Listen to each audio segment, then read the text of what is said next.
Camille a 29 ans et vit à Saint-Rémy-de-Provence, un charmant village du sud de la France, depuis quelques années. Il y a 2 ans, elle s'est séparée de son mari après 3 ans de mariage morne et sans passion, où tout semblait n'être qu'une façade. Leur union, arrangée par convenance, n'avait jamais réellement connu l'amour. Ils s'étaient rencontrés lors d'un repas de famille, s'étaient à peine fréquentés avant de se marier. Camille, encore naïve, avait cru en un avenir simple et heureux. Mais son mari, Laurent, n'était pas celui qu'il prétendait être. Il avait des accès de jalousie déraisonnables, buvait plus qu'il ne fallait, et disparaissait parfois pendant plusieurs jours sans explication. Lorsqu'elle prit la décision de partir, Camille trouva refuge chez son père, Bernard, qui habitait une grande maison provençale entourée de champs de lavande. Sa mère était décédée depuis longtemps, laissant Bernard seul avec Camille et sa sœur cadette, Danielle. Bernard n'était pas un homme traditionnel, il cuisinait avec ses filles, les emmenait au cinéma ou se baladait dans les ruelles pittoresques du village, et ne manquait jamais une occasion de les faire rire. « Tant que je serai là, rien ne pourra vous arriver », répétait-il souvent. Peu après le retour de Camille, Daniel annonça ses fiançailles avec un jeune homme charmant, Thomas. La famille tout entière se mit à préparer la fête, entre éclats de rire et achats effrénés. Camille feignait la joie, mais au fond, une pointe d'envie et un vide la tenaillait. Elle s'enfermait parfois dans sa chambre pour pleurer, ou errait seule dans le jardin sous le soleil brûlant, avec pour seule compagnie la chaleur caressant sa peau. Elle regrettait de ne jamais avoir connu un amour aussi simple et sincère. Après le mariage de Daniel, la maison retrouva un calme presque solennel. Daniel s'en alla vivre avec Thomas, laissant Camille et Bernard reprendre une routine plus intime, presque complice. Camille s'occupait de la maison, des plantes, de la cuisine, tandis que Bernard travaillait depuis son bureau, mais passait beaucoup de temps à la maison.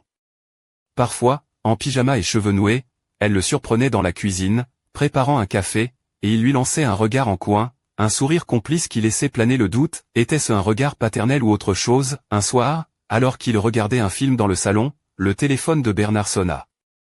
C'était sa sœur, Béatrice, qui vivait à Avignon. La nouvelle fut brutale, son mari venait de mourir dans un accident de voiture. Le lendemain, Camille et Bernard prirent la route pour soutenir Béatrice, restée seule avec son jeune fils.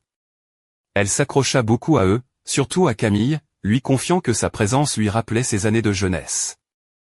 À leur retour à Saint-Rémy, Bernard lui proposa de rester avec eux, ce qu'elle accepta. Béatrice, qui avait 33 ans, était plus une sœur qu'une tante pour Camille. Elle passait des heures à discuter dans la cuisine, à essayer des vêtements, à se maquiller, comme 2 jeunes femmes partageant un secret.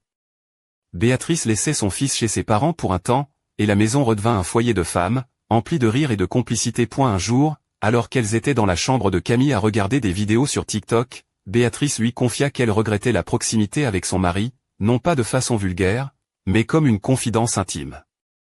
Camille ne sut quoi répondre et l'enlaça simplement. Cette nuit-là, Béatrice dormit dans sa chambre, ne voulant pas rester seule. Ce fut la première d'une longue série. Avec le temps, leurs conversations devinrent plus audacieuses, leurs gestes plus prolongés. Parfois elles partageaient le même pyjama, d'autres fois Béatrice s'allongeait à côté de Camille, vêtue d'un simple peignoir léger. Camille ressentait alors une étrange alchimie, un mélange de curiosité, de timidité et de désir. Elle ne savait pas si c'était bien ou mal, mais elle se sentait vivante. Une nuit, réveillée par la soif, Camille sortit dans le couloir. La maison était silencieuse, mais la porte de la chambre de Béatrice était entr'ouverte. Sur le bord du lit, Bernard était assis, écrivant dans un carnet. Camille se cacha, glacée d'effroi sans comprendre pourquoi. Le lendemain, elle osa lui demander ce qu'il faisait. Il répondit simplement, « La solitude nous pousse parfois dans des recoins inconnus, et parfois ces recoins ne sont pas vides. » Cette phrase bouleversa Camille. Était-ce un avertissement? Une confession? Un appel? Elle commença alors à regarder son père différemment, et elle sentait qu'il la regardait aussi autrement. La maison s'emplissait d'une énergie nouvelle, presque électrique, surtout avec Béatrice. Elles cuisinaient ensemble, décoraient la maison, allaient acheter des fleurs, se promenaient dans les ruelles pavées du village. Elles riaient, s'essayaient des robes, partageaient confidences et silences, devenant presque des sœurs. Un jour, en rangeant un placard, Béatrice trouva une boîte contenant les vieilles robes de Camille. Elle lui demanda d'en essayer une robe vert émeraude, moulante, aux manches délicates tombant sur ses épaules. Devant le miroir, Camille se sentit observée sans jugement. « Tu es magnifique, Camille », lui dit Béatrice doucement. Cette couleur te va à ravir. Camille baissa les yeux, troublée, sans comprendre pourquoi cette simple phrase la mettait dans tous ses états. Cet instant resta suspendu, comme un secret partagé. Les semaines suivantes, leurs liens se renforcèrent. Elles dormaient souvent ensemble, surtout lorsqu'elle veillait tard à regarder des séries ou à parler pendant des heures.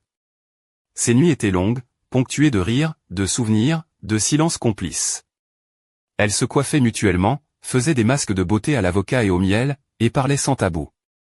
Bernard remarquait cette proximité, mais ne disait rien. Il les regardait simplement avec tendresse, ou peut-être une pointe d'interrogation qu'il ne savait pas exprimer. Elle les invitait souvent à sortir, les trois ensemble.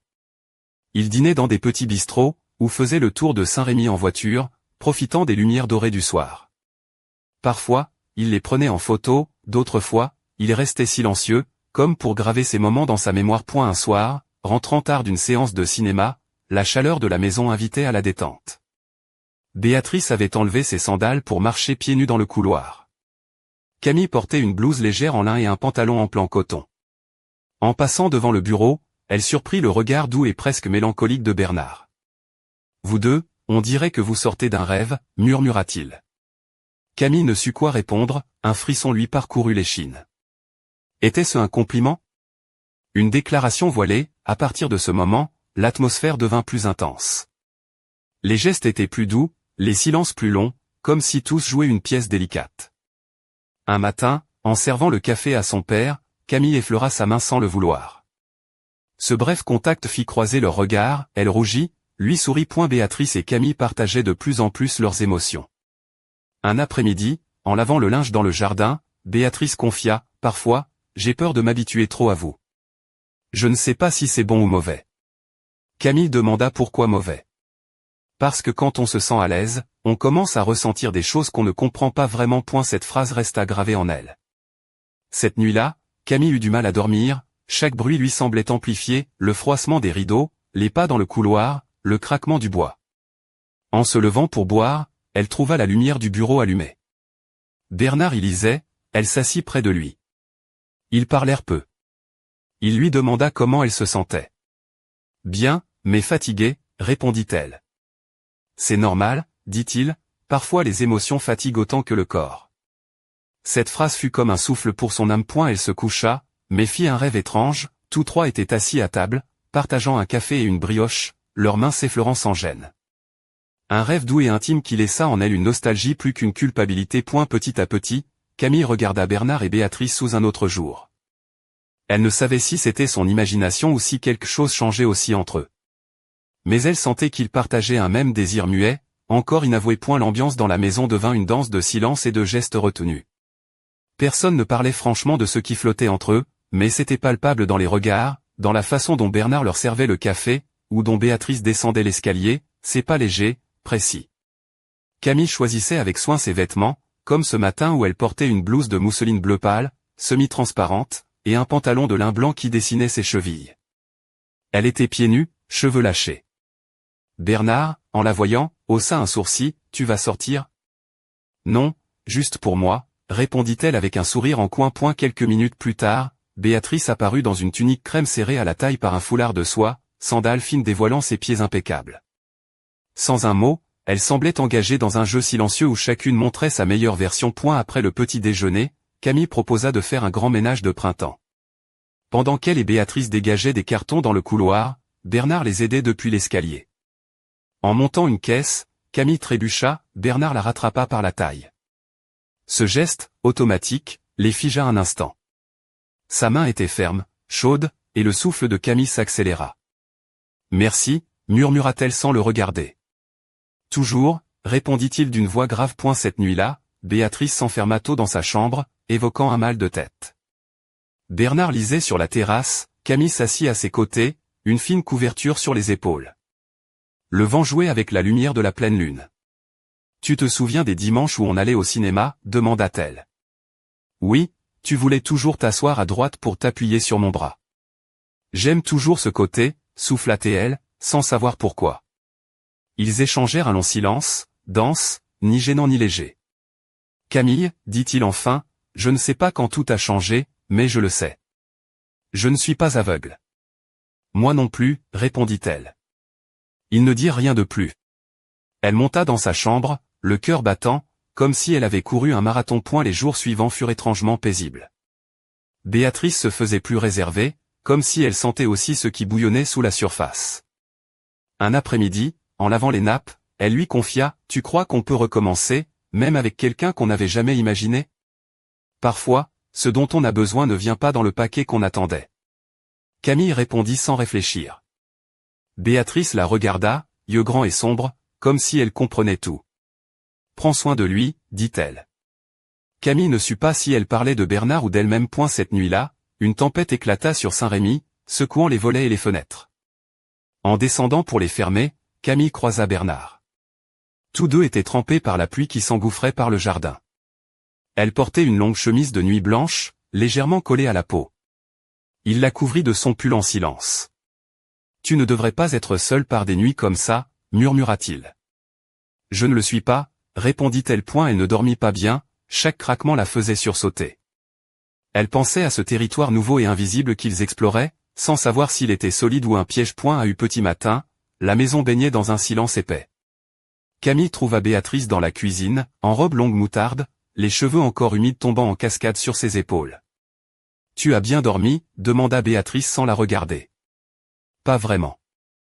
J'ai fait des rêves bizarres. » Béatrice semblait déjà savoir. Elles sortirent marcher dans le parc, Béatrice en robe bleu marine, simple et élégante, sandales plates. Elle était sereine mais parlait peu, comme si elle acceptait quelque chose en silence. « Parfois, j'ai l'impression d'être une invitée dans une histoire qui n'est pas la mienne, dit-elle subitement. « Personne n'écrit vraiment cette histoire, répondit Camille. « Ou peut-être que si, mais on ne connaît pas encore la fin. » Dès au retour à la maison, Bernard travaillait dans le jardin. Il avait changé, plus calme, plus attentif. Sa chemise en lin était retroussée, ses vieux jeans usés. Il croisa le regard de Camille alors qu'elle passait. Son regard s'attarda sur son cou, là où le vent avait déplacé la blouse. Plus tard, alors que Béatrice faisait une sieste, Camille descendit dans le salon avec un livre. Bernard lisait le journal. Ils ne parlèrent pas, mais le silence avait une texture particulière. Il se leva, lui tendit un verre d'eau. Leurs mains se frôlèrent délibérément. « Ça te dérange ?» demanda-t-il doucement. Camille murmura un nom. Il s'assit plus près, sans la toucher. Pourtant, sa proximité fit battre son cœur plus vite. Camille, tu sais que tout cela n'est pas normal. La vie ne l'est pas toujours non plus, répondit-elle. Je ne veux pas te faire de mal. Tu ne le fais pas. Je me sens plus vivante que jamais. Ces mots firent craquer quelque chose en lui. Il se leva, se dirigea vers la fenêtre. Tu ne devrais pas rester ici, souffla-t-il presque. Pas pour moi, pour toi. Elle approcha sa main de son bras, le regarda dans les yeux. Pas de caresse, pas de baiser, juste un échange profond qui faisait mal. Cette nuit-là, Béatrice proposa un dîner spécial. Elle cuisina des raviolis à la truffe et prépara la table avec des bougies parfumées. Camille portait une robe rouge foncé, discrète mais élégante, ses cheveux en tresses lâches, des boucles d'oreilles dorées qui la mettaient en valeur. Béatrice avait choisi une robe crème légère qui ondulait doucement. Pendant le repas, la conversation fut légère, mais dans les silences, ils savaient tout ce qui se jouait. Après avoir porté un toast avec de l'eau pétillante aromatisée à la fleur d'hibiscus, Béatrice se leva pour débarrasser. Dans la cuisine, Bernard murmura « Je ne m'y habitue pas. » Moi si, et ça me fait peur, répondit Camille. Quand Béatrice revint, un calme étrange planait. Elles fermèrent ensemble la terrasse, et Béatrice prit la main de Camille. Je sais ce qui se passe. Je ne fermerai pas les yeux. Camille voulut répondre, mais les mots lui manquaient.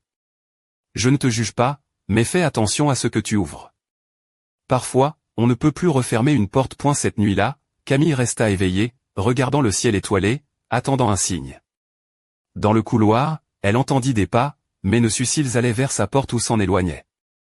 L'aube fut différente, le soleil plus doux, l'air chargé d'une tension palpable, comme si la maison retenait son souffle. En descendant, elle trouva une tasse de café tiède sur la table, comme si quelqu'un savait qu'elle viendrait.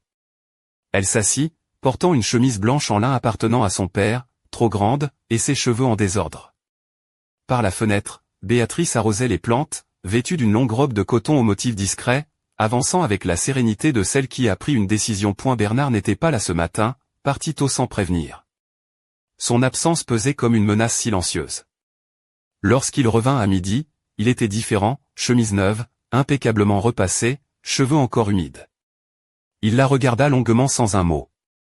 Béatrice le serra dans ses bras, et ils déjeunèrent tous les trois, comme si rien n'avait changé. Mais tout avait changé. Point après le repas, Béatrice demanda à parler seule à Camille. Assise sous un flamboyant en fleurs, elle confia, « Cette maison n'est plus la mienne. Je ne m'y sens plus à ma place. Je regarde une histoire qui n'est pas la mienne, et je ne veux pas en être le témoin. » Elle prit la main de Camille, ses yeux humides sans une larme. « Je vais aller chez mes beaux-parents quelques jours. J'ai besoin d'ordre. » Et vous aussi. Camille ne trouva rien à répondre, juste un signe de tête. Cette nuit-là, Béatrice partit avec ses affaires, un sac à main, et un regard chargé de compréhension. La maison sombra dans un silence pesant. Bernard mit de la musique douce, des guitares et des boléros anciens. Camille s'approcha lentement de la fenêtre, vêtue d'une robe longue légère, imprimée discret au ton terre cuite, pieds nus sur le carrelage frais. Bernard tenait un verre de vin rouge, la regardant avec une intensité nouvelle. « Ça va ?» demanda-t-elle. « Je ne sais pas. Mais je suis là. » Ils se tinrent face à face. Camille commença, « Ce n'est pas ce que j'imaginais pour toi ou pour moi. Mais je ne veux plus faire semblant non plus. » Il s'approcha lentement, sans toucher, s'arrêta devant elle, attendant qu'elle décide. Elle fit le premier pas. Rien ne cassa les règles du monde, mais tout changea, un frôlement sur la joue, une main sur l'épaule, une étreinte trop longue pour être innocente. Pourtant, il n'y eut pas de péché, seulement un désir contenu, à peine soufflé. Elle dormit seule cette nuit-là, mais rêva d'une maison nouvelle, plus lumineuse, plus libre. Le lendemain, tôt, elle chercha un appartement à louer. En quittant la maison, elle embrassa son père sur la joue, un sourire timide aux lèvres. « J'ai besoin de savoir qui je suis en dehors de cette maison. » Il acquiesça. « Et j'ai besoin d'apprendre à être seule aussi. » Cette semaine-là, elle trouva un petit appartement, aux grandes fenêtres, avec une odeur de bois ancien. Elle l'aménagea doucement, y mit des plantes, des coussins moelleux, des photos anciennes. La veille de son départ, Bernard vint lui apporter des cartons. Il la serra dans ses bras. « Si jamais tu as besoin de revenir, je serai là. » Elle ne répondit pas, le regarda dans les yeux et sourit. Cette nuit-là, en rangeant ses livres, elle trouva une enveloppe cachetée à son nom. À l'intérieur, une note brève, « Ce que nous avons été n'a pas besoin de nom, seulement de souvenirs. » Camille sut alors que tout avait changé, pour toujours. Mais, au fond d'elle, une question brûlait encore, et si ce n'était que le début? Les premiers rayons du soleil pénétraient doucement à travers les volets en bois de l'appartement de Camille, situé au dernier étage d'un immeuble ancien du centre-ville d'Arles. L'air était chargé de la fraîcheur matinale mêlée aux effluves de café émanant du petit bistrot voisin.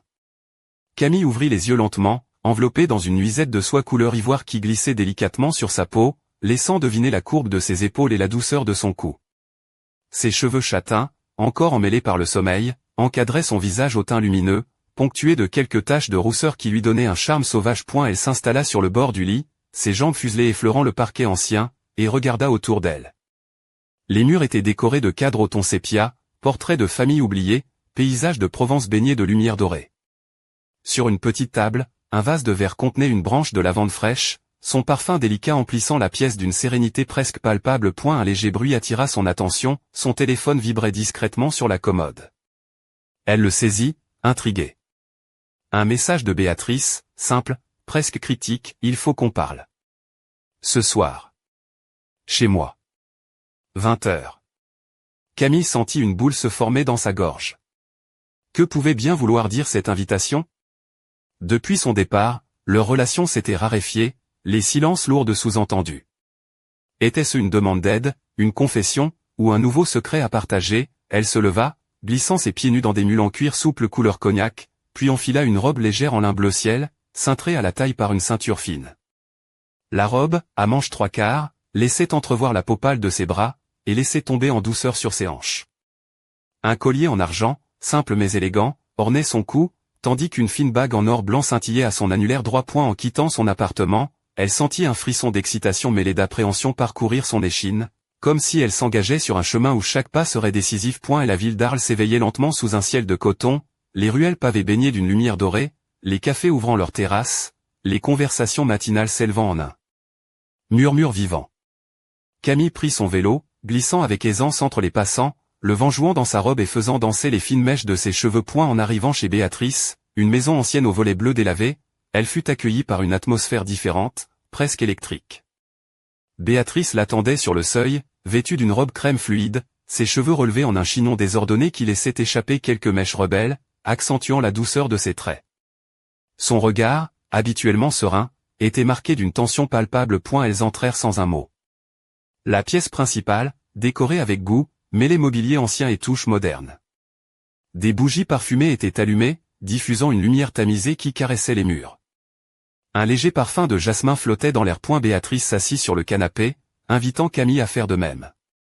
Le silence s'installa, épais, presque étouffant. Finalement, Béatrice brisa la glace d'une voix douce, presque tremblante. « Camille, il faut que je te parle de quelque chose qui me dépasse. » Camille sentit son cœur s'accélérer. Elle s'approcha, posant une main rassurante sur celle de Béatrice, froide malgré la chaleur ambiante. Tu sais, depuis la mort de mon mari, j'ai essayé de me reconstruire, de trouver une nouvelle place.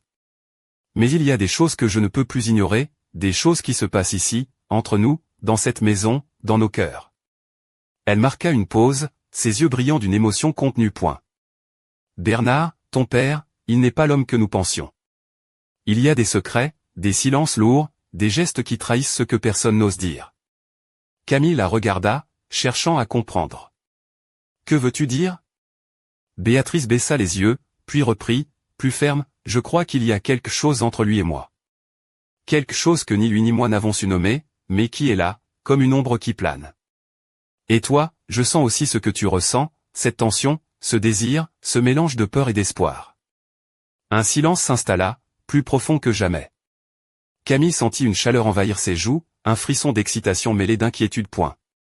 Et toi, que ressens-tu vraiment? Demanda Béatrice, la voix tremblante. Camille ferma les yeux un instant, cherchant ses mots. Je ne sais pas. C'est confus. Parfois, je me sens vivante comme jamais, et d'autres fois, j'ai peur de ce que ça pourrait devenir. Je ne veux pas perdre ma famille, ni blesser qui que ce soit. Mais je ne peux pas nier ce qui grandit en moi. Béatrice hocha la tête, puis se leva, s'approcha de la fenêtre, regardant dehors. Nous sommes prisonnières de nos désirs, Camille. Mais parfois, c'est dans cette prison que l'on trouve la vraie liberté. Elle se retourna, un sourire triste sur les lèvres. Il faut décider ce que nous voulons être, des victimes de nos peurs, ou des créatrices de notre destin. Camille sentit son souffle se couper. Elle voulait poser 1000 questions, mais aucune ne venait. Tout semblait suspendu, comme si l'air lui-même retenait son souffle. Soudain, un craquement se fit entendre derrière elle, venant du couloir. Elles se retournèrent vivement. La porte entr'ouverte laissait passer une ombre furtive, un souffle léger. Quelqu'un ou quelque chose était là, invisible et pourtant présent. Un frisson d'effroi mêlé de curiosité traversa Camille. Tu as entendu, murmura-t-elle. Béatrice hocha doucement la tête, son regard s'assombrissant. Oui. Et ce n'est que le début. L'ombre disparut aussi vite qu'elle était apparue, laissant derrière elle un silence oppressant. Camille comprit alors que cette soirée ne serait pas seulement une confession, mais le point de départ d'une vérité bien plus complexe, d'un mystère qui risquait de bouleverser à jamais leur vie. Était dans le cœur de Saint-Rémy, sous le ciel étoilé, la maison attendait, silencieuse, prête à révéler ses secrets les plus enfouis. Les jours suivants, le village de Saint-Rémy-de-Provence semblait baigné dans une douceur trompeuse. Le soleil inondait les ruelles étroites, faisant miroiter les pierres dorées des maisons, tandis qu'un léger mistral agitait les branches des platanes centenaires. Pourtant, dans l'esprit de Camille, un tourbillon d'émotions et de questions ne cessait de grandir, un labyrinthe où chaque pensée la menait plus loin dans l'incertitude. Son nouvel appartement, avec ses grandes fenêtres donnant sur la vieille place du village, était devenu son refuge. Elle passait ses journées à travailler à distance, à lire, à organiser ses affaires, mais la nuit, les souvenirs et les silences se faisaient plus lourds. La note trouvée dans l'enveloppe, les mots de Béatrice, la présence ambivalente de son père, tout cela formait une toile où elle se sentait prise au piège, mais dont elle ne pouvait se détacher. Un soir, alors que la lumière déclinait doucement, Camille décida de retourner à la maison familiale. Elle voulait comprendre, affronter ce qui flottait dans l'air. En franchissant la porte, elle fut accueillie par l'odeur familière de la lavande et du bois ciré. Bernard était là, dans le salon, un verre de vin rouge à la main, vêtu d'une chemise en lin beige légèrement froissée, les manches retroussées jusqu'au coude. Ses yeux, d'un bleu profond, semblaient plus fatigués, mais toujours empreint d'une douceur qui la déstabilisait. Tu es revenu plus tôt que prévu, murmura-t-il en souriant. Camille hocha la tête, ses talons claquant doucement sur le parquet. Elle portait une robe noire, simple, qui épousait ses formes avec élégance, dévoilant ses épaules nues et un collier fin en or blanc qui scintillait à la lumière tamisée. Ses cheveux, relevés en un chignon flou, laissaient échapper quelques mèches qui caressaient la courbe délicate de sa nuque. Je voulais te parler. De nous, de tout ce qui se passe, dit-elle, la voix tremblante. Bernard posa son verre sur la table basse, s'approcha lentement, et, sans un mot, prit sa main dans la sienne. La chaleur de sa peau, mêlée à la fermeté de sa poigne, fit frissonner Camille.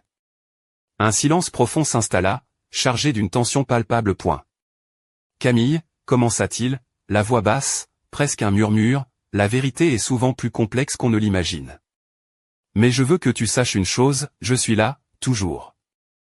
Avant qu'elle ne puisse répondre, la porte s'ouvrit brusquement. Béatrice entra, sa silhouette élancée vêtue d'un manteau de laine crème, ses yeux brillant d'une détermination nouvelle. Il faut qu'on parle, tous les trois, déclara-t-elle, le ton ferme. Ils s'installèrent dans la salle à manger, autour d'une table en chêne massif, éclairée par la lumière vacillante des bougies.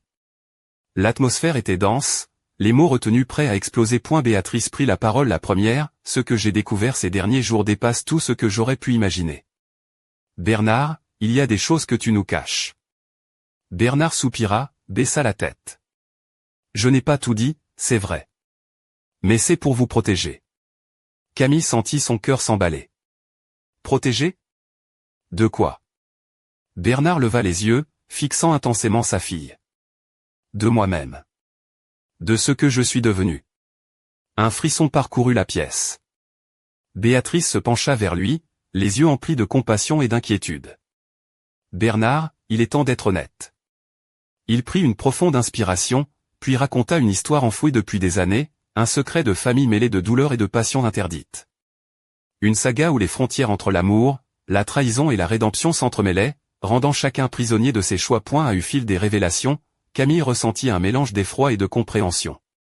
L'homme qu'elle croyait connaître n'était qu'une façade, un masque fragile derrière lequel se cachait un homme brisé, hanté par son passé. Alors que la nuit avançait, une tension nouvelle s'installa entre eux. Les regards se faisaient plus lourds, les gestes plus hésitants. Camille, vêtue de sa robe noire, sentit le souffle chaud de Bernard près de son cou, tandis que Béatrice, en manteau crème, posait une main légère sur son épaule. Le silence fut soudain déchiré par le bruit sec d'un verre brisé. Tous se retournèrent vivement vers la porte d'entrée, où une silhouette inconnue se tenait, tremblante, le visage dissimulé sous une capuche sombre. Vous pensiez pouvoir cacher la vérité à jamais, lança la voix rauque. L'étrange visiteur entra lentement, dévoilant un sourire énigmatique. La maison, autrefois havre de paix, venait de basculer dans un jeu dangereux où chaque secret risquait de tout faire exploser. Camille sentit son cœur battre à tout rompre. Le mystère s'épaississait, et elle comprenait que rien ne serait plus jamais comme avant. Les flammes des bougies vacillaient sous l'effet d'un courant d'air soudain, projetant des ombres dansantes sur les murs de pierre de la salle à manger. L'homme à la capuche avança d'un pas lent, dégageant peu à peu son visage marqué par les années et les secrets. Ses yeux, d'un gris acier, fixèrent chacun des occupants avec une intensité dérangeante. Je m'appelle Jean-Marc Delorme, déclara-t-il d'une voix grave, et je suis venu pour vous rappeler que les secrets de famille ne meurent jamais vraiment. Bernard fronça les sourcils, serrant la main de Camille avec une force qui trahissait son trouble. Béatrice recula légèrement, mais garda son regard fixé sur cet homme qui semblait surgir d'un passé enfoui. Que voulez-vous, Jean-Marc, demanda Bernard, tentant de maîtriser sa voix. Ce que vous avez commencé, répondit-il en un rictus amer, doit être achevé. Vous croyez que l'on peut enterrer la vérité sous des mensonges et des silences? Vous vous trompez. Camille sentit une tension électrique traverser la pièce. Elle se leva lentement, ses talons résonnant sur le parquet ancien. Sa robe noire flottait autour d'elle, soulignant la grâce et la détermination qui émanaient de sa silhouette. Parlez clairement, lança-t-elle, les yeux brillants d'une flamme nouvelle. Que cherchez-vous? Jean-Marc esquissa un sourire énigmatique. Ce que vous avez tous oublié ou voulu oublier. Une histoire d'amour, de trahison, et de douleur. Une histoire qui lie vos familles plus profondément que vous ne le pensez. Bernard détourna le regard, visiblement secoué. Béatrice s'approcha de Camille, lui murmurant à l'oreille, « Il est temps que tu saches tout. » Jean-Marc sortit de sa poche une vieille enveloppe, jaunie par le temps. Il la tendit à Camille. Ceci contient des lettres, des preuves. Elle raconte ce que personne n'a osé dire. Avec des mains légèrement tremblantes, Camille prit l'enveloppe. La pièce sembla se refermer autour d'eux, chaque souffle devenant lourd de conséquences. Elle ouvrit lentement le papier, découvrant des lettres d'amour passionnées, des confessions interdites, et des accusations impitoyables. Les mots d'une femme, autrefois aimée et trahie, qui révélait une liaison secrète entre Bernard et une autre, une liaison qui avait bouleversé plusieurs vies. Le silence s'abattit. Bernard baissa la tête, incapable de soutenir le regard de ses filles. Béatrice laissa échapper un sanglot étouffé. Pourquoi ne pas nous avoir dit, demanda Camille, la voix brisée. Pour vous protéger, murmura Bernard. Pour protéger ce que nous avions encore. Jean-Marc s'avança, implacable. Mais la vérité finit toujours par éclater, et elle ne pardonne pas. Un éclair de lumière traversa la fenêtre, le vent fit claquer les volets, et la maison sembla respirer, prête à révéler ses derniers secrets. Camille sut alors que leur vie venait de basculer dans un nouveau chapitre, où amour et trahison s'entrelaceraient, et où chaque choix pourrait les mener à la rédemption, ou à la destruction. Était dans le silence lourd de la nuit provençale, une question brûlait, jusqu'où étaient-ils prêts à aller pour affronter leur passé? Sous le ciel étoilé de Saint-Rémy, la maison familiale semblait s'être transformée en un théâtre où se jouait une pièce aux enjeux démesurés. Camille, toujours tenant l'enveloppe entre ses mains, sentait son cœur tambouriner contre sa poitrine, chaque lettre dévoilant une part plus sombre et complexe de son histoire que tout ce qu'elle avait pu imaginer. Le poids des non-dits et des silences pesait désormais sur elle comme une menace palpable. Bernard restait là, figé, incapable de croiser le regard de ses filles, tandis que Béatrice, le souffle court, s'agrippait au dossier de sa chaise, cherchant à contenir l'émotion qui menaçait de la submerger. Jean-Marc, implacable, observait la scène avec une sorte de satisfaction froide, conscient d'avoir déclenché une tempête qu'aucun d'eux ne pourrait plus arrêter. Camille prit une profonde inspiration, rassemblant le peu de courage qui lui restait. Pourquoi maintenant, demanda-t-elle, la voix tremblante mais ferme. Pourquoi ces lettres, ces révélations, après tout ce temps? Jean-Marc haussa les épaules, son regard perçant ne quittant pas Bernard. Parce que certains secrets finissent par devenir des boulets, Bernard. Parce qu'il est temps que la vérité éclaire ce qui a été caché, pour que chacun puisse enfin choisir sa voie. Bernard leva enfin les yeux, croisant ceux de Camille. Il y avait dans son regard une fatigue profonde, mais aussi une lueur de défi. Tu ne sais pas tout, Jean-Marc. Ce que tu appelles vérité est aussi une prison. Béatrice, retrouvant un peu de force, se leva lentement et s'approcha de son frère. Nous devons affronter ça ensemble. Pas comme des ennemis, mais comme une famille. Un silence s'installa, lourd mais nécessaire. Puis, Camille, sentant l'urgence d'agir, prit la parole. Nous devons lire ces lettres. Comprendre, pour avancer. Les trois s'assirent autour de la table, les doigts tremblants de Camille dépliant la première lettre. Les mots, écrits à l'encre noire et presque effacés par le temps, racontaient une passion interdite, une liaison secrète entre Bernard et une femme mystérieuse, une histoire d'amour et de trahison qui avait marqué à jamais les destinées de plusieurs générations. À au fil des pages, les révélations s'enchaînèrent, dévoilant des sentiments profonds, des choix difficiles, et surtout, les raisons qui avaient poussé Bernard à taire cette vérité pendant si longtemps. Camille sentit une douleur sourde l'envahir, mêlée à une étrange compréhension. Et la nuit avançait, les ombres dansaient au rythme des bougies vacillantes. Soudain, un bruit sourd retentit à l'étage. Tous sursautèrent, le cœur battant. Bernard se leva précipitamment, suivi par Camille et Béatrice. En montant l'escalier, une odeur de brûlé se fit sentir, accompagnée d'une fumée légère s'échappant d'une pièce fermée. Ils débouchèrent dans le bureau de Bernard, où un feu de cheminée mal entretenu avait pris de l'ampleur. Bernard s'empressa d'éteindre les flammes avec une couverture, tandis que Camille ouvrait en grand la fenêtre pour aérer. La tension redoubla. Était-ce un accident? Ou un avertissement? Jean-Marc, resté en bas, observait la scène à travers la fenêtre, un sourire énigmatique aux lèvres. Il murmurait pour lui-même, le passé ne meurt jamais sans lutte. Quand le calme revint, Camille se tourna vers sa famille, le regard déterminé. Nous ne pouvons plus fuir. Ce que nous avons découvert est notre vérité, qu'elle soit douce ou amère. Mais c'est à nous de décider ce que nous en ferons. Bernard hocha la tête, la voix pleine d'émotion. Ensemble, alors. Béatrice sourit faiblement, posant sa main sur celle de Camille. Ensemble. Mais dans l'ombre, derrière un rideau à demi clos, une silhouette observait. Silencieuse, invisible, elle semblait attendre le moment propice pour agir. Un mystère supplémentaire dans cette histoire déjà bouleversée. Tandis que la nuit enveloppait Saint-Rémy d'un voile de mystère, une question suspendue au-dessus d'eux, jusqu'où la quête de vérité les mènerait-elle? Et quel prix serait-il prêt à payer pour la liberté?